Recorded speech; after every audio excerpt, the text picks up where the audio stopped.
In today's video, I'm going to teach you how to create a custom report in Xero.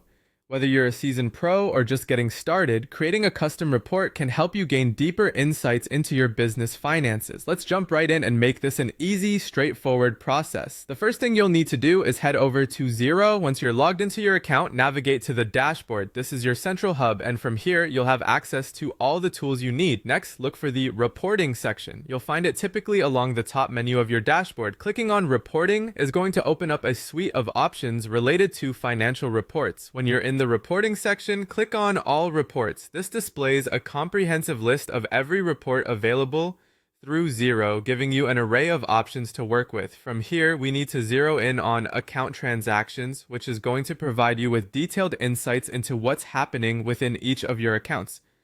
Once you click Account Transactions, you'll want to select the specific accounts you'd like to include in your report. Xero will present you with a list, and you can check the box next to each account to tailor the report to your needs. This choice can depend on what business activities you're looking to analyze, so take a moment to think about what accounts will give you the information you need. After selecting the accounts, it's time to choose your date range.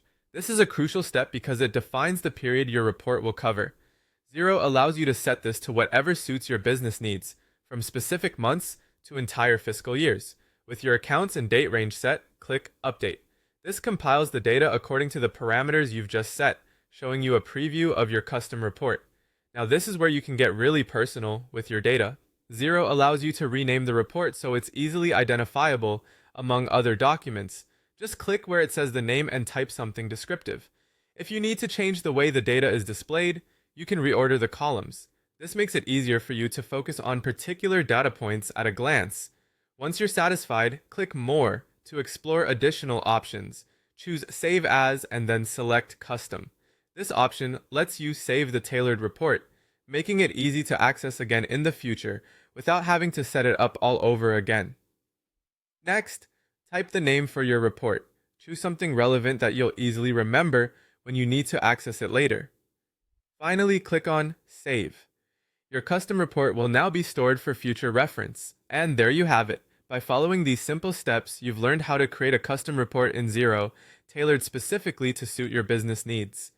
Easy, right? Thanks for joining me, and happy reporting!